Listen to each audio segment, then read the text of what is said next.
हस्ब आदत और हस्ब रिवायत इसकी मुखालिफत में खड़ा हूं।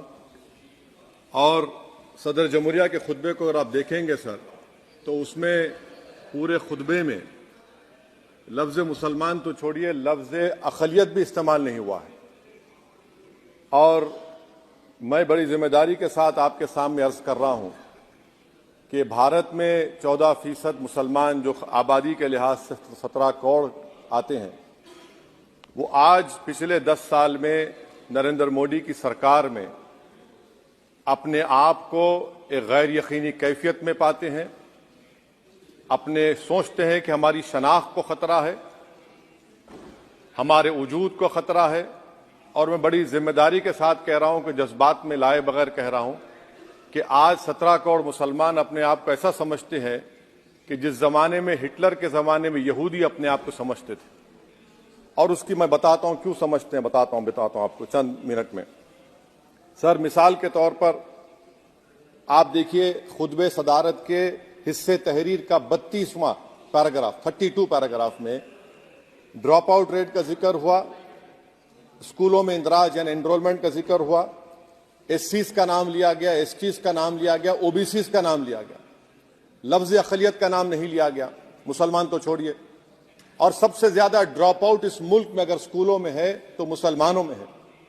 सबसे कम एनरोलमेंट अगर है तो मुसलमानों में, हायर एजुकेशन में। गवर्नमेंट का डेटा है सर कि मुसलमानों का जो स्टूडेंट ड्रॉप आउट है वो 14.42 से क्लास 1 से शुरू होता और वो क्लास 6 और 8 को पहुंचे अब तक वो 10.76 को पहुंचता है। ये गवर्नमेंट का डेटा है, यानी क्लास 1 से क्लास 6 8 तक ये हाल है। आपने क्या किया सर इस बजट में? प्री मैट्रिक स्कॉलरशिप को सिर्फ 9th क्लास तक महदूद कर दिया और इसमें आपने पैसे कम कर दिए प्री मैट्रिक स्कॉलरशिप में। और सर 2022-23 का बजट आप देखिए, 5026 करोड़ रुपए दिए गए थे, जिसमें से सिर्फ 663 करोड़ इस्तेमाल हुए। अब आप आ जाइए सर, AISHE का डेटा है कि हायर एजुकेशन में मुसलमानों का 8.5 ड्रॉप आउट रेट हुआ है। 2020-21 में गवर्नमेंट का डेटा बता रहा है कि 1,80,000 मुसलमान हायर एजुकेशन में नहीं है। प्री मैट्रिक स्कॉलरशिप को आपने 423 करोड़ था, उसको आपने इस साल 326 कर दिया। मौलाना आजाद फेलोशिप को 45 करोड़ कर दिया। MCM जो 44 करोड़ था 33 करोड़ कर दिया। बताइए, जो सबसे ज्यादा जिसका कम्युनिटी का ड्रॉप आउट रेट है और जो हायर एजुकेशन नहीं, उससे आप ये बर्ताव करते हैं। सर, दूसरी बात यह है कि हम ये देख रहे हैं कि 10 साल में इस सरकार में कोई हद नहीं छोड़ी है गलत हुक्मरानी की, नफरतों को भड़काने की, कोई हद नहीं छोड़ी गलत फहमियों को फैलाने की, और कोई हद नहीं छोड़ी इस मुल्क के अवाम नास को तर्क करने की। इस 10 साल में हमने क्या देखा सर? जमहूरियत हमारे वतन अजीज की को बचाना बहुत जरूरी है। ये गरीबों के लिए और कमजोरों की एक बहुत बड़ी ताकत है। मगर 10 साल में, 9.5 साल में क्या हुआ? सिर्फ एक शख्स को मजबूत कर दिया गया, एक मजहब को मजबूत कर दिया गया, एक आइडियोलॉजी, एक नजरिए को मजबूत कर दिया गया, एक शनाख्त को सब शनाख्त के आगे दूसरी शनाख्तों को मिटाने की कोशिश की गई, एक जबान को मजबूत कर दिया गया। तो हमारी जमहूरियत तो खोखली हो चुकी है। और सर, कोई भी हुकूमत और पार्टी सिर्फ जबर और इस्तेसाल पर कायम नहीं रह सकती है सर। दूसरा पॉइंट सर जो मैं आपके सामने अर्ज करना चाह रहा हूं, CAA के कानून के ताल्लुक से मरकजी एक वजीर ने अखबार में बयान दिया कि हम 8 दिन में करने वाले हैं। आप 8 दिन में करेंगे, 8 दिन में एहतजाज शुरू होगा मुल्क के कोने कोने में। आप CAA को मजहब से खत्म कर दीजिए, मजहब से जोड़ेंगे तो आपका इरादा बुरा है। आप भारत की अक़लियतों को, भारत के मुसलमानों को, दलितों को आप परेशान करने का आपका इरादा है। सर, दूसरी बात यह है कि CAA के खिलाफ क्यों हम हैं? क्योंकि सीमांचल के मुसलमान को आप बांग्लादेशी कहते हैं। कोई मिनिस्टर मुझे कहता है कि घुसपैठी है, रोहिंग्या है। तो CAA को मजहब से जोड़ना गलत था, उसको निकालिए।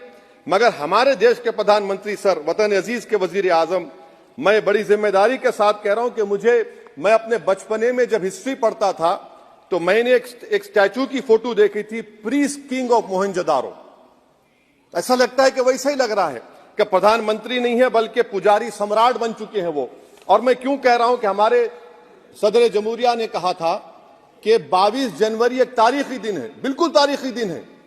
22 जनवरी की बुनियाद 6 दिसंबर 92 को रखी गई। 22 जनवरी की बुनियाद 86 में ताले खोलकर रखी गई। 22 जनवरी की बुनियाद जीबी पंत ने रखी थी, इसीलिए तारीखी दिन है। और तारीखी दिन इसलिए भी है कि सर इसी ऐवान में 16 दिसंबर 1992 को हमने एक रेजोल्यूशन पास किया था। आप बताइए कि आज इस मुल्क में चाहे कोई सेकुलर पार्टी का हो या जो भी हो, वाले सब सेकुलर है, बुरा मैं हूं, किसी में हिम्मत नहीं है कि 6 दिसंबर की बात की जाए। और वो तारीखी दिन इसलिए भी है सर, इंसाफ करने वालों में एक एनसीएलटी के चेयरमैन, एक गवर्नर और एक नामजद शुदा रुकने पार्लियामेंट बैठे हुए थे। अब आप बताइए मेरे पास बचा क्या है? बचा यह है कि आर्टिकल 32 बचा है जिसको बाबा साहब अम्बेडकर ने दिया। आज मुल्क के 17 करोड़ मुसलमान भारत के वजीर आजम पर एतमाद भरोसा नहीं करते, बिल्कुल नहीं करते, बता रहा हूं, खुल के कह रहा हूं। अगर आप आर्टिकल 32 का ड्यू प्रोसेस ही खत्म कर देंगे तो फिर मेरे पास क्या बचेगा सर? क्या बचेगा? मैं तो यहां खड़े होकर वो सुप्रीम कोर्ट के मायानाज बेबाक वकील दुष्यंत दवे की तरह तो नहीं कह सकता। मुझे आज भी रूल ऑफ लॉ में भरोसा है, मुझे आज भी कानून पर, संविधान पर भरोसा है, मगर ड्यू प्रोसेस तो फॉलो होना चाहिए। ड्यू प्रोसेस फॉलो नहीं हो रहा। एक तारीखी दिन 22 जनवरी था, एक तारीखी दिन 31 जनवरी था। सर रात के अंधेरे में अपील किए बगैर आप आरे लेकर रास्ता खोल देते हैं। क्या पैगाम दे रहे हैं सर? 600 साल की मेहरौली की मस्जिद को बगैर को नोटिस दिए आपने डिमोलिश कर दिया। मैं जिम्मेदारी के साथ कह रहा हूं कि भारत के प्रधानमंत्री और उनकी सरकार भारत के मुसलमानों से उनकी शनाख्त को छीनना चाहते हैं। ख्वाजा अजमेरी के आस्थाने पर चादर बिछाइए, मगर आप जो चादर मुझसे छीनना चाह रहे हैं मेरी मस्जिद है, आप हर मस्जिद को छीनना चाहते हैं। आप बताइए 17 करोड़ मुसलमानों को क्या पैगाम दे रहे हैं आप कि आप हर मस्जिद को छीन लेंगे मुझसे? फिर मेरा वजूद किस माने रखता है? मेरा शनाख्त क्या माने रखता है? रूल ऑफ लॉ क्या माने? अच्छा 1991 के प्लेसेस ऑफ वर्शिप एक्ट पर क्यों नहीं बोलते आप लोग? आप उस पर कायम है नहीं है।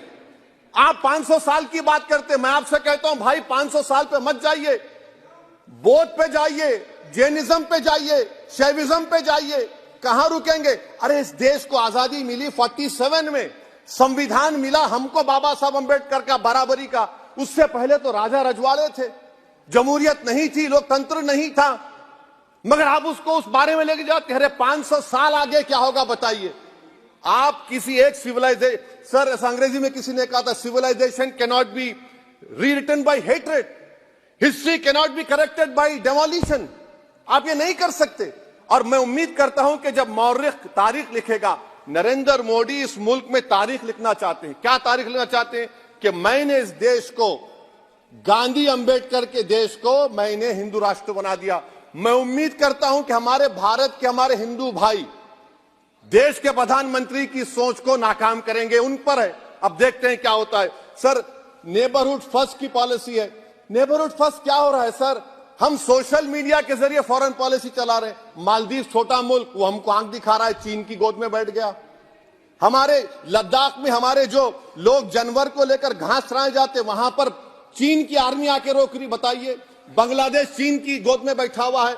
आप गैलेंट्री अवार्ड दे रहे हैं, क्यों दे रहे हैं? कि चीन बैठा हुआ है। तो आपका बफर जोन गया कहां भाई साहब? आपका बफर जोन तो कहां गया नहीं मालूम, गायब हो गया बफर जोन। और दूसरी बात सर, आप ये भी देख लीजिए कि यहां पर मैं आपको इंपॉर्टेंट पॉइंट ये बताना चाह रहा हूं सर। ये हम बोलते हैं India middle east economic corridor, कितना पैसा है बताइए? वो नहीं बताया जाता। अच्छा सर, सबसे तकलीफदेह बात मेरे लिए है कि भारत ने यूनेस्को का इलेक्शन पाकिस्तान से हार गया। हम पाकिस्तान से हार गए, ये आपकी फॉरेन पॉलिसी है। यूनेस्को के इलेक्शन हम पाकिस्तान से हार गए। अच्छा, मामला इजराइल का, फलस्तीन का, गाजा का आया। अक्टूबर में 10,000 लोग मर गए, हमने यूएन में सीज फायर की तायीद नहीं की। दिसंबर आया, 20,000 मर गए, तो हमने तायीद कर दी। क्यों तायीद की? क्योंकि ग्लोबल साउथ को हमको फॉलो करना पड़ रहा है। भारत ग्लोबल साउथ को फॉलो कर रहा है। मेरे लिए तकलीफदेह बात है। यह आपकी नाकामी का बहुत बड़ा सबूत है। इसीलिए हम बता रहे हैं कि यह सरकार की बहुत से नाका सर, अलीगढ़ मुस्लिम यूनिवर्सिटी, आखिरी पॉइंट, अलीगढ़ मुस्लिम यूनिवर्सिटी, सर आप उत्तर प्रदेश से आते हैं सर, 81 में एक्ट पास हुआ, हमारा लॉ ऑफिसर कोर्ट में कहता है कि मैं पार्लियामेंट के एक्ट को नहीं मानता। कैसे नहीं मानते सर? क्या नरेंद्र मोदी ने पार्लियामेंट को नॉमिनेट किया या पार्लियामेंट ने नरेंद्र मोदी को प्रधानमंत्री बनाया? बताइए। 81 के एक्ट को नहीं मानते सर। 2 ही तो सेंट्रल यूनिवर्सिटी है मुसलमानों के, 1,80,000 आप ही के सरकार के दौर में मुसलमान हायर एजुकेशन निकल गए, आप अलीगढ़ मुस्लिम से छीनना चाह रहे हैं।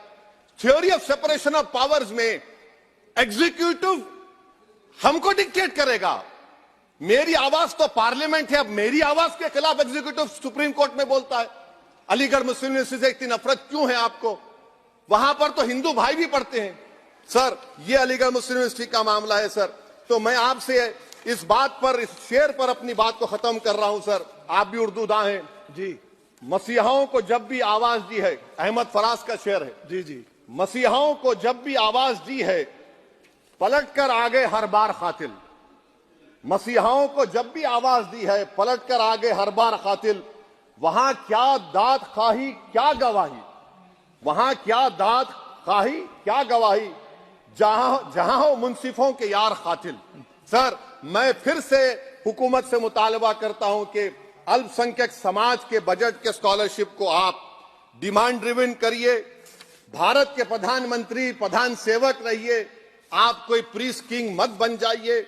आप जीतेंगे, कौन जीतेंगे देश तय करेगा, मगर याद रखिए 17 करोड़ मुसलमान आज गम और गुस्से में हैं और इस बात को महसूस कर रहे हैं, इस बात को महसूस कर रहे हैं कि प्रधानमंत्री को हम नोट नहीं दिए मगर हमारा प्रधानमंत्री है। आखिर ये प्रधानमंत्री 17 करोड़ मुसलमानों की उनकी शनाख्त को कैसे मिटा रहे हैं, कैसे उनको आप मार्जिनलाइज कर रहे हैं।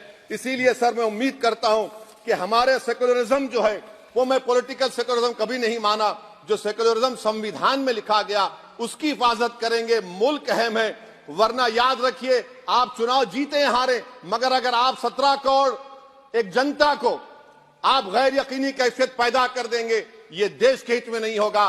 बल्कि हम तो उम्मीद कर रहे हैं कि ड्यू प्रोसेस अदालत फॉलो करेगी। अदालत अगर एक तरफा फैसले करेगी तो गलत होगा सर। बहुत बहुत शुक्रिया। श्री रामचरण वोरा जी।